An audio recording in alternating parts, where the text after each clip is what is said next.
जी, अस्सलाम वालेकुम। उम्मीद है कि आप तमाम दोस्त खैरियत से होंगे और आज का दिन भी ट्रेडिंग के हवाले से अच्छा गुज़रा होगा।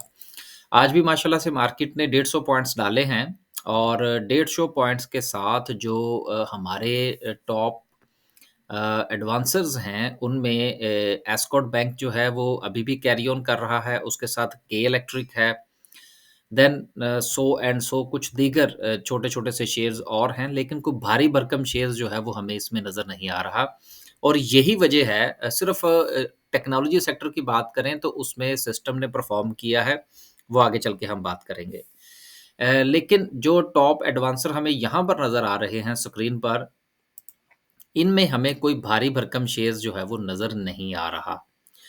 एक बात तो ये है कि जो डॉलर की प्राइस है उसमें इज़ाफ़ा होता चला जा रहा है हर गुज़रते हुए दिन के साथ और आपको पता है कि जो हमारा यूँ समझ लीजिए कि फ़ास्ट इन्वेस्टर है, जो डिसीज़न तेज़ी से ले सकता है या जो मार्केट में अपने पैसे को रोटेट करता रहता है तेज़ी के साथ, वो स्टॉक मार्केट से फ़ॉरेक्स में, फ़ॉरेक्स से स्टॉक मार्केट में कन्वर्ट करता रहता है। इस वक़्त चूँकि मुल्क के अंदर जो सूरत-ए-हाल है ख़ास तौर पर इलेक्शन के हवाले से वो चूँकि एक मर्तबा फिर गैर यकीनी की सूरत-ए-हाल का सामना करना पड़ रहा है हमारे मुल्क को। और हमेशा जब भी गैर यकीनी की सूरत-ए-हाल पैदा होती है, स्टॉक मार्केट में से पैसा निकलता है और वो चला जाता है डॉलर्स के अंदर। और इस वक़्त भी ऐसा ही है कि 1-2 खबरें हैं वो देखते हैं फिर हम आगे चलते हैं। पहली बात तो ये है कि पेट्रोल और डीज़ल जो है ये मज़ीद महँगा होने का इम्कान है। अब अगर ये काम हो जाता है कि ₹10 और ₹22 अगर ये इज़ाफ़ा चलता है डीज़ल और पेट्रोल के अंदर, तो ज़ाहिर-सी बात है कि हमारी जितनी भी मैन्युफैक्चरिंग कॉस्ट है, उसमें इज़ाफ़ा होगा, ट्रांसपोर्टेशन में इज़ाफ़ा होगा और हमारी स्टॉक मार्केट में लिस्टेड तमाम कंपनीज़ के लिए जो बिज़नेस है या उनकी जो प्रॉफ़िटेबिलिटी है, उसके ऊपर इस चीज़ का असर पड़ेगा। लिहाज़ा ये एक बैड न्यूज़ है। दूसरी जो अभी हमने बात की वो डॉलर की प्राइस है कि डॉलर जो है वो दोबारा फिर ₹300 तक पहुँच गया है, कि इस वक़्त जो हमारा इन्वेस्टर है, उसके लिए जो हेवन तस्वर किया जाएगा, इस वक़्त वो डॉलर है। और गैर यकीनी की सूरत-ए-हाल में अगर थोड़ा-सा मज़ीद इज़ाफ़ा हो जाता है, तो डॉलर अगेन 320-325 तक जाने के चांसेस हैं। और अगर डॉलर इस तरफ मज़ीद मूव करता है तो स्टॉक मार्केट में लोगों का इंटरेस्ट कम होगा और हमें स्टॉक मार्केट में कुछ जो है वो डाउनफॉल देखने को मिल सकता है। तीसरी बात ये है कि मार्केट जो है वो मुसलसल अगर हम देखें तो वो 49,000 के गिर्द ही घूम रही है। लिहाज़ा ये 3-4 फैक्टर्स ऐसे हैं जो मिलकर इस बात की तरफ इशारा कर रहे हैं कि अभी हमें अपने पोर्टफोलियो में मज़ीद नए शेयर्स का इज़ाफ़ा नहीं करना चाहिए। ये एक मेरी ज़ाती राय है, इससे आप इख्तिलाफ़ कर सकते हैं और आपको करना भी चाहिए, पैसा आपका है। आगे चलते हैं, ये तो अभी जो मौजूदा हालात थे, उस पर बात हो गई। इस वक़्त जो हमारे टॉप एडवांसर्स हैं, आज की 150 पॉइंट्स की मार्केट में, उसमें कोई भी भारी भरकम शेयर नहीं है।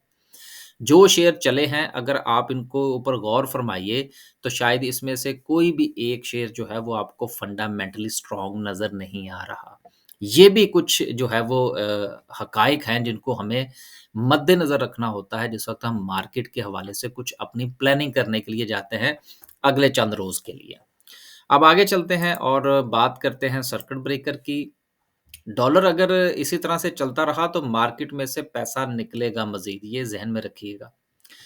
अ, अपर कैप की बात करें तो माशाल्लाह से आज 7 कंपनीज़ हैं और अगर हम लोअर कैप की बात करें तो लोअर कैप में कुछ नहीं है। लोगों का इंटरेस्ट, ये मैं ज़रा दोबारा अगर आपको कैंडलस्टिक पर लेकर जाऊँ, तो ये चीज़ आपको ज़ाहिर करेगी कि देखिए आज लगने वाला वॉल्यूम ये इंटरेस्ट को शो करता है। और अब आप ये देखें कि जिस दिन मार्केट ने 49,000 जो था वो लगाया था, उसके बाद से मार्केट में जो एक वॉल्यूम का डिक्लाइन है वो आपको बिल्कुल वाज़िया नज़र आ रहा है। तो ये जो इंटरेस्ट जो कम हो रहा है, इसकी वजह जो है पॉलिटिकल सिचुएशन है और उसके साथ-साथ जो हमारे पस पर्दा हुक्मरान हैं, उनकी पॉलिसीज़ हैं। अब देखिए कि वो पॉलिसीज़ जो हैं वो किस तरफ चलती हैं। जो बच्चों-बच्चे को पता लग जाता है कि ये जो कुछ भी हो रहा है, कहाँ से हो रहा है। तो इंटरनेशनल कुव्वतें हैं यार, उनकी आँखें बंद तो नहीं है ना। तो फिर जो फ़ॉरेन इन्वेस्टमेंट है वो कम हो जाती है। हम लोग जो बाहर बैठे हैं, फिर बहुत सारी जो समझ लीजिए कि जो अफ़वाहें हैं, वो हमारे यहाँ जो व्हाट्सएप ग्रुप्स बने हुए हैं, उसमें तो फिर हद ही हो जाती है ना। तो फिर जो फ़ॉरेन से जो डॉलर्स आने होते हैं, मसलन हम जो यहाँ से पैसा भेजते हैं, अगर रोशन डिजिटल के थ्रू हम स्टॉक मार्केट में काम करते हैं, या फ़र्ज़ कीजिए प्रॉपर्टी में हम कुछ काम करना चाहते हैं या कुछ भी करते हैं, तो ये जो इनफ्लो जो डॉलर्स का है ना, ये रुक जाता है। और ये आप 1-2 दिन में मैं डाटा भी आपके साथ शेयर करूँगा, यकीनन इसमें भी कमी आई होगी। अभी मैंने इसको नहीं देखा, लेकिन जो मार्केट की सिचुएशन है, वो ये बता रही है, और डॉलर्स में जो लोगों का इंटरेस्ट बढ़ता चला जा रहा है, ये दोनों चीज़ें जो है, ये अगर एक चीज़ ऊपर जाती है, तो दूसरी नीचे आती है। और इस वक़्त जो है, ये डॉलर ऊपर जा रहा है, और हमारी मार्केट की सिचुएशन जो है, उसमें जो इंटरेस्ट है, वो थोड़ा कम हो रहा है। तो इसलिए जो है वो सूरत-ए-हाल कुछ थोड़ी बेहतर नहीं लग रही। तो वक़्ती तौर पर जो है वो हमें अपने मख़सूस पोर्टफ़ोलियो में ही काम करना चाहिए। आगे चलते हैं, फिर साथ-साथ बात होती रहेगी। आगे चलते हैं और बात करते हैं ग्राफ़िकल व्यू की। अ, टॉप 10 सेबल्स की बात करें तो सबसे ज़्यादा वॉल्यूम आज के इलेक्ट्रिक में लगा, देन उसके बाद डब्ल्यूटीएल है, और फिर सो एंड सो। रिफ़ाइनरी के हवाले से अभी भी चह-मगोइयाँ वैसी की वैसी जारी हैं। मुझे कल 2-3 दोस्तों ने मैसेजेस भेजे थे। लेकिन देखिए, जिस वक़्त एक अफ़वाह निकल जाती है ना, तो पाकिस्तान में वैसे भी जो है ना, वो हमारी तारीख़ है कि अफ़वाहें जो है ना वो सच साबित हुआ करती हैं, चाहे वो किसी भी हवाले से हों। तो इसलिए मेरा ये ख़्याल है कि अभी रशियन ऑयल पर मज़ीद खेलने की ज़रूरत नहीं है, और उस फैक्टर को अभी वक़्ती तौर पर हमें जो है वो आउट कर देना चाहिए स्टॉक मार्केट में से। आगे चलते हैं जी, और देखते हैं कि सूरत-ए-हाल क्या है, किस सेक्टर ने कितना-कितना परफ़ॉर्म किया। तो माशाल्लाह से आज टेक्नोलॉजी सेक्टर चला, और टेक्नोलॉजी सेक्टर के चलने में जो सबसे अहम किरदार रहा आज, वो सिस्टम का था। वो क्या कहते हैं जी, कि हाथी के पाँव में सबका पाँव, कि अगर कोई भारी भरकम शेयर चलता है, तो ये वो पूरे के पूरे सेक्टर को साथ में लेकर चलता है। गो के सेक्टर्स के जो बाकी शेयर्स होते हैं, उनमें कुछ इस कदर आपको खातिर-ख़्वाह इज़ाफ़ा नज़र नहीं आता। बहरहाल आज तो पूरा टेक्नोलॉजी सेक्टर चला है। लेकिन ये एक मैं समझने के लिए बात कर रहा हूँ कि ये बाज़ औक़ात तो ज़रूरी नहीं होता कि अगर भारी भरकम शेयर चले, जिसका वेटेज ज़्यादा है वो चले, तो उसके साथ बाकी के शेयर्स भी चलें, लेकिन इंडेक्स ज़रूर चलता है।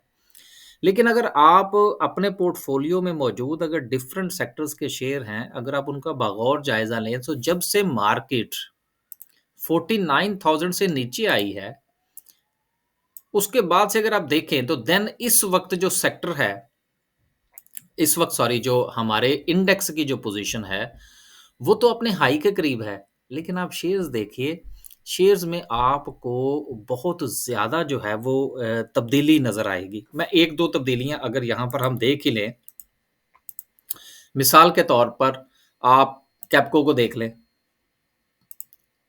सिटी फार्मा को देख लें, तो आपको ये बाकायदा तौर पर एक सूरत-ए-हाल नज़र आ रही है।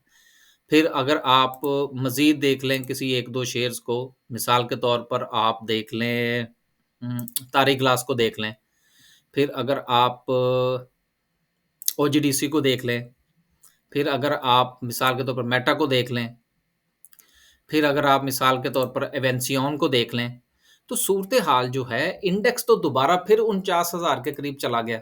अगर हम आज की मार्केट की क्लोजिंग की बात करें, तो देखिए 48,565 कोई ख़ास फ़र्क नहीं है, लेकिन शेयर्स जो हैं वो रिकवर नहीं कर पाए।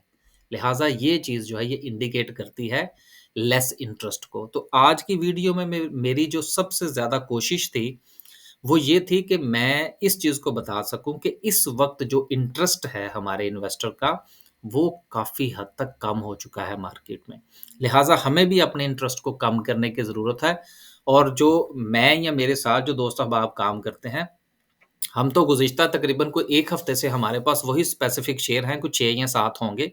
हम उसी में बाइंग सेलिंग करने की कोशिश कर रहे हैं बस। कोई एक आध नया शेयर अगर हमारी समझ में कुछ आ जाए, तो उसको वक़्ती तौर पर हम देख लेते हैं।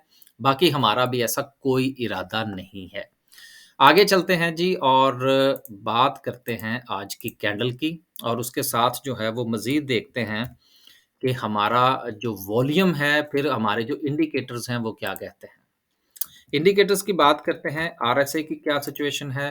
अगेन आरएसआई जो है वो 60 69 पॉइंट समथिंग 70 के ऊपर है। लेकिन मार्केट जो है वो कुछ और कह रही है, आरएसआई जो है वो कुछ और कह रही है। तो मेरा यहाँ पर मशवरा ये होगा कि आप आरएसआई पे ना जाएँ और थोड़ा इंतज़ार कर लें, क्योंकि ये आरएसआई जो है ये सिस्टम की वजह से उठा हुआ है। सिस्टम से मुराद हमारा सिस्टम लिमिटेड शेयर जो है, ये उसकी वजह से आपको उड़ान नज़र आ रही है। अलबत्ता अगर आप पूरी मार्केट का जायज़ा लेंगे तो मार्केट के अंदर लोगों का इंटरेस्ट बहुत कम है। बस जी, आज के लिए सिर्फ़ इतना ही। आज सिर्फ़ 1-2 पैगाम ही थे। एक तो ये कि अपने पोर्टफ़ोलियो में नए शेयर्स का इज़ाफ़ा करने की फ़िलहाल ज़रूरत नहीं है, और दूसरी बात ये है कि जो मार्केट के अंदर जो आउटफ़्लो है, इन्वेस्टर का वो ज़्यादा है, इनफ़्लो कम है। बस इस चीज़ को ज़हन में रखिए, पैसा आपका अपना है, बड़ी मेहनत का कमाया हुआ है। महँगाई की शरह में मज़ीद इज़ाफ़ा हो सकता है, जिसकी वजह से इन्फ्लेशन बढ़ेगी। अगर इन्फ्लेशन के हवाले से मज़ीद रिपोर्ट्स आती हैं, तो हमारी शरह सूद में भी इज़ाफ़ा हो सकता है, जो कि मार्केट के लिए अगेन एक बैड न्यूज़ होगी। तो फ़िलहाल मार्केट जो है वो बुरी खबरों की ज़र्द में आती हुई नज़र आ रही है, इसलिए थोड़ा हाथ रोक कर रखें। आखिर में पैगाम जो है वो गुज़िश्ता 2-3 दिन से मैं नहीं दे पाया, वो वापस आते हैं कि अगर किसी को यूके या यूरोप के हवाले से किसी किस्म की कोई इन्फॉर्मेशन, कोई कारोबार के हवाले से कोई मसला, या वो कुछ यहाँ से कोई इन्फॉर्मेशन लेना चाहते हैं, तो वो मेरे साथ राब्ता कर सकते हैं। जो थोड़ी बहुत हमारी तरफ से कोई इन्फॉर्मेशन या कोई हेल्प हो सकेगी, वो इंशाल्लाह हम कर देंगे। बस जी, अल्लाह हाफ़िज़।